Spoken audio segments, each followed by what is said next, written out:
Hello दोस्तों, स्वागत है आप सभी का फिर से एक बार ओपन लाइव स्टडी में। तो दोस्तों आज की वीडियो में हम बात करने वाले हैं बिहार मध्य निषेध से जो भी इम्पोर्टेंट क्वेश्चन बन सकते हैं, जो भी अच्छे लेवल के मॉडरेट क्वेश्चन है, वो सारा चीज़ मैं देखने वाला हूँ। साथ ही मैं इजी टू इस वीडियो के अंदर इजी से मॉडरेट तक के क्वेश्चन को मैं रखने का प्रयास किया हूँ। और साथ ही आप इस चैनल पर नए हैं तो चैनल सब्सक्राइब और बेल आइकन को प्रेस कर लीजिए नोटिफिकेशन पाने के लिए, और वीडियो को अपने दोस्तों के साथ शेयर भी करते चलिएगा। आइए देखते हैं। साथ ही इस प्रकार के अगर क्वेश्चंस को अगर डायरेक्टली लगाना है आपको, तो आप टेलीग्राम ग्रुप पे जुड़ जाइए। वहाँ पे भी मैं इसका पीडीएफ डायरेक्टली प्रोवाइड कर देता हूँ, जहाँ से आप लोग डाउनलोड करके यहाँ से खुद भी लगा सकते हैं। क्वेश्चन है कि the fracture Himalaya India Tibet China 1949 62 पुस्तक का लेखक कौन है? ध्यान रखिएगा, इस पुस्तक का लेखक कौन है? तो निरुपमा राव। निरुपमा राव हमारा सही हो जाता है। नेक्स्ट क्वेश्चन कहा जा रहा है कि कुल्लू घाटी किसके मध्य में स्थित है? कुल्लू घाटी, तो आंसर कीजिएगा धौलाधर और पीर पंजाल के बीच में। धौलाधर और पीर पंजाल के बीच में कुल्लू घाटी। धौलाधर और पीर पंजाल के बीच में कुल्लू घाटी। ठीक है, आगे इसको मिलान करना है। मिलान कीजिएगा तो पता चलेगा कि यहाँ पे किसका कौन सा आंसर है। ठीक है, चलिए मिलान करते हैं। तो भटकल हो जाएगा कर्नाटक के अंदर स्थित है, सभी को पता है। एलिपी याद रखिएगा, एलिपी क्या हो जाता है? तो एलिपी हमारा हो जाता है केरल के अंदर। काकीनाडा कहाँ पे स्थित है? तो आंध्र प्रदेश के अंदर स्थित है। और तूतीकोरिन तमिलनाडु के अंदर स्थित है। नेक्स्ट अगला क्वेश्चन देखते हैं। यहाँ पे अगला क्वेश्चन क्या कहा जा रहा है? अगला क्वेश्चन हमारा लग गया है भाई साहब, कपास। याद रखिए, कपास के उत्पादन के लिए सबसे उपयुक्त मिट्टी कौन सी मानी जाती है? तो सबसे उपयुक्त मिट्टी कौन सी मानी जाती है? तो आंसर कीजिए काली मिट्टी, कपास की खेती के लिए। और ये मिट्टी ज़्यादातर महाराष्ट्र में अधिक मात्रा में पाया जाता है। भारत की बात मैं कर रहा हूँ। दिए गए विकल्पों में से कौन सा राज्य नर्मदा नदी के भाग नहीं है? तो आंसर कीजिएगा राजस्थान। नर्मदा नदी के भाग नहीं है, राजस्थान के अंदर लूनी नदी बहती है। नेक्स्ट अगला क्वेश्चन कहा जा रहा है कि इनमें से कौन सा सुमेलित नहीं है? ध्यान रखिएगा, इस क्वेश्चन का आंसर क्या हो जाता है। आपको मैं बता दूं, स्वर्ण क्रांति आपको फल उत्पादन से, नीली क्रांति आपको नीली क्रांति और पीली क्रांति दोनों उर्वरक और अंडा उत्पादन से नहीं है। इसलिए आपका आंसर क्या निकल कर आ जाता है? आंसर आपका हाँ ठीक है, ये आपका आंसर निकल कर आ जाता है कि दो, यहाँ पे ये नहीं है, ये सही है। ठीक है, हाँ सही पूछता तो ये हो जाता है, गलत पूछता तो ये हो जाए। नेक्स्ट क्वेश्चन हमारा रहेगा आप सभी के बोर्ड पे कि भारत में कृषि को प्रभावित करने वाला मौसम का सबसे महत्वपूर्ण तत्व कौन सा हो जाता है? तो आंसर की जो वृष्टि। वृष्टि छाया जाता है कि भारत में कृषि को प्रभावित करने वाला मौसम का सबसे महत्वपूर्ण तत्व कौन सा हो जाता है? वृष्टि। यहाँ पे काराकोरम, यहाँ पे जैसे कि अगर फॉर एग्जांपल अगर भारत की ये नीचे वाली हिस्सा है, तो जब भी मौसम ऐसे जाती है तो यहाँ पे बारिश नहीं होकर यहाँ पे आपको यहाँ से चली जाती है, और इस क्षेत्र में वृष्टि छाया बन जाता है। जब मानसून लौटता है ना, तो यहाँ पे बारिश नहीं होती है और इस क्षेत्र में बारिश हो जाती है, और यहाँ पे क्या हो जाता है? वृष्टि छाया हो जाती है। तो वही चीज़ें हैं, यहाँ पर भी समझाने का प्रयास किया गया है। नेक्स्ट पृथ्वी के उद्गम की नेबुलर परिकल्पना किसने दी थी? तो नेबुलर परिकल्पना आपको इमैनुअल कांट के द्वारा दिया गया था। इमैनुअल कांट के द्वारा दिया गया था।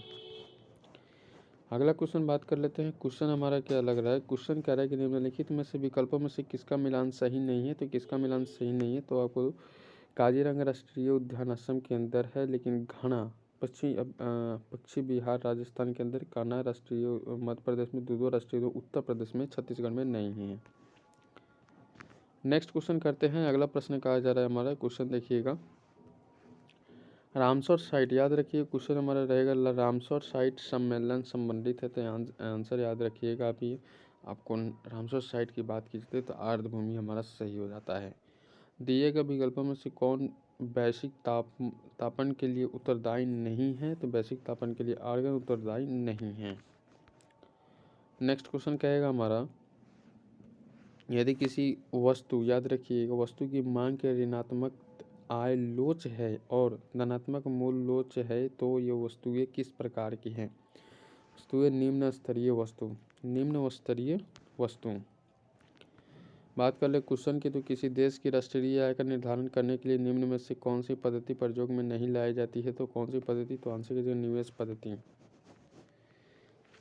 अगला क्वेश्चन है कि दिए गए विकल्पों में से किस पंचवर्षीय योजना की अवधि 4 वर्ष की थी? तो 4 वर्ष की, तो आंसर कीजिएगा 5वीं। ठीक है, अगला प्रश्न यहाँ पे मिलाना है यहाँ पे, ठीक है। अगला क्वेश्चन क्या कहा जा रहा है, अगला क्वेश्चन यहाँ पे है कि त्वरण, ध्यान रखिएगा त्वरण किससे है और कौन सा किससे है। तो त्वरण हमारा आंसर निकल के आ जाता है, त्वरण का आंसर निकल के आ जाता है क्या, ध्यान रखिएगा इस चीज़ को, बहुत ही अच्छा क्वेश्चन है, ठीक है। तो त्वरण हमारा मीटर सेकंड स्क्वायर हो जाता है। और बल याद रखिएगा, बल का क्वेश्चन जैसे ही क्या गया तो बल जूल हो जाता है। और कार्य हमारा क्या निकल कर आ जाता है, कार्य हमारा निकल कर आ जाता है अभी के अभी, एक सेकेंड, एक मिस्टेक हो गया, ध्यान रखिएगा। सबसे पहले त्वरण हमारा मीटर पर सेकंड हो जाता है, वही आपको बल की बात की जाती है तो बल हमारा न्यूटन हो जाता है। और कार्य की बात की जाती है, कार्य हमारा जूल हो जाता है। और आवेग हमारा न्यूटन सेकंड हो जाता है। क्वेश्चन इस तरह से है कि क्वेश्चन कहा जा रहा है कि किसी लटके हुए कालीन को जब छड़ी से पीटा जाता है तो धूल के कण उससे बाहर निकल जाते हैं। धूल के कण उससे बाहर निकल जाते, जड़त्व के कारण क्या हो जाता है, जड़त्व के कारण धूल से बाहर निकल जाते हैं। अगला प्रश्न कहा जा रहा है हमारा, क्वेश्चन कहा जा रहा है कि सर्वात्रिक गुरुत्वाकर्षण नियतांक का मान होता है, तो आंसर करने का प्रयास कीजिएगा। 6.67 इंटू 10⁻⁻11 और न्यूटन मीटर स्क्वायर पर केजी स्क्वायर हो जाता है। नेक्स्ट क्वेश्चन है कि सर्वाधिक प्रत्यास्थता वाला पदार्थ निम्न में से कौन है। तो सर्वाधिक प्रत्यास्थता वाला को क्वार्टर्स हमारा सही हो जाता है। आगे प्रश्न देखते हैं, क्वेश्चन क्या कहा जा रहा है। क्वेश्चन हमारा है कि विशिष्ट ऊष्मा स्पेसिफिक हीट के संबंध में कौन सा कथन सत्य नहीं है। तो आंसर कीजिएगा, विशिष्ट ऊष्मा पदार्थ की प्रकृति पर निर्भर नहीं करता है। ध्यान रखिएगा, क्वेश्चन आपसे फिर से पूछने वाला है। क्वेश्चन कहेगा निम्नलिखित में से कौन सा एरोसोल का उदाहरण नहीं है। तो एरोसोल का उदाहरण कौन सा नहीं है, तो जल में तेल, एरोसोल का उदाहरण जल में तेल नहीं हो जाता है।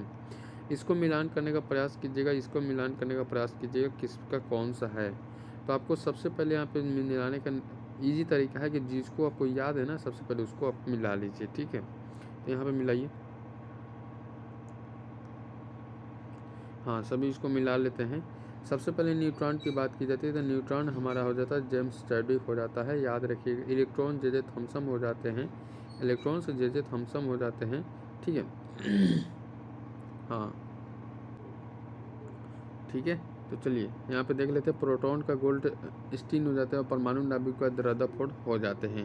इसी तरह से मिलान करते हुए चलिएगा ताकि आपका भी बन जाएगा। नेक्स्ट क्वेश्चन है कि सोडियम में एक परमाणु में कोर इलेक्ट्रॉन की संख्या होती है, तो कोर इलेक्ट्रॉनों की संख्या कितनी होती है, ये आपसे पूछा जा सकता है कि 10। अगला है निम्नलिखित में से कौन हाइड्रा अम्ल के उदाहरण है। हाइड्रा अम्ल के उदाहरण कौन सा होता है, HCl हमारा सही हो जाता है। और 2-3 क्वेश्चन इस तरीके है कि आपको सारा क्वेश्चन एकत्रित करने, क्योंकि बहुत सारे क्वेश्चन बन जाते हैं ना, इसलिए।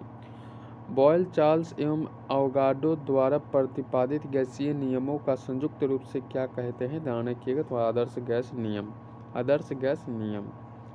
आगे है कि जीवाणु विज्ञान, याद रखिए जीवाणु विज्ञान का जनक किन्हें माना जाता है। जीवाणु विज्ञान के जनक हम लोग लुई पास्चर को मानते हैं। नेक्स्ट क्वेश्चन कहेगा हमारा अगला प्रश्न है कि माइटोकॉन्ड्रिया के रासायनिक संगठन में निम्नलिखित में से किसकी मात्रा सर्वाधिक होती है। तो किसकी मात्रा सर्वाधिक होती है, तो प्रोटॉन की, प्रोटीन की, माफी चाहते हैं, प्रोटीन की हमारा मात्रा सर्वाधिक होती है। आगे देखते हैं क्वेश्चन को, चलते हैं। क्वेश्चन कहा जा रहा है प्लाज्मा के संबंध में कौन सा कथन सत्य नहीं है। तो ध्यान रखिएगा, क्वेश्चन आपसे पूछा जा सकता है कि रक्त लाल मैट्रिक्स होते हैं, बिल्कुल सही। ये रंगीन होते हैं, बिल्कुल सही। इसमें रक्त कणिकाएं नहीं होती है, ये गलत कहा जा रहा है। ये रंगीन कणिकाएं भी होती है। इस तरह से जो भी क्वेश्चन आ रहे हैं ना, सारे अच्छे लेवल के क्वेश्चन हैं। हेपेटाइटिस बी एक संचारी रोग है। हेपेटाइटिस बी एक संचारी रोग है जो कि मुख्य रूप से किसी अंग को संक्रमित करता है। यह मुख्य रूप से किसी अंग को संक्रमित करता है, यह आपको यकृत हो जाएगा।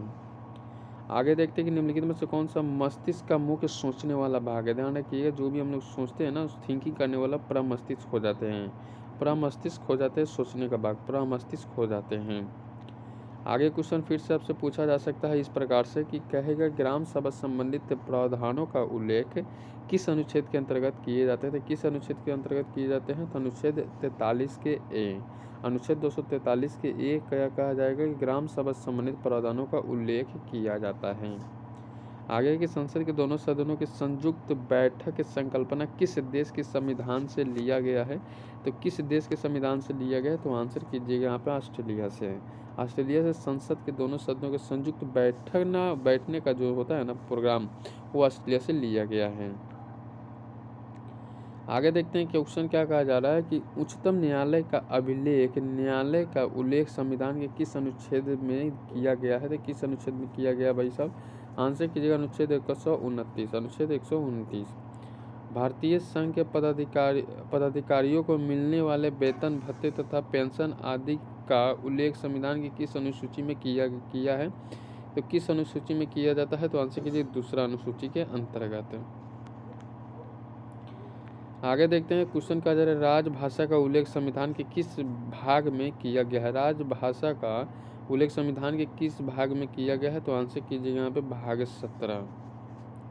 नेक्स्ट है कि संविधान की प्रस्तावना में निम्न में से क्या उल्लेखित नहीं है। क्या उल्लेखित नहीं है, तो आंसर कीजिएगा धार्मिक न्यायालय। धार्मिक न्यायालय हमारा सही हो जाता है। आगे प्रश्न कहेगा कि संविधान के किस संशोधन द्वारा सहकारी समिति को जोड़ा गया। तो हमने ये क्वेश्चंस कल भी बताया था और एक दिन और क्वेश्चन बताया, तो ये क्वेश्चन से रिपीट होते रहते हैं कि शब्द जोड़ा गया था, तो कौन सा शब्द जोड़ा गया था। तो आंसर कीजिएगा 97 संविधान संशोधन 2011 के अंदर। अभी तक संविधान में आपको 104 बार संशोधन हो चुका है।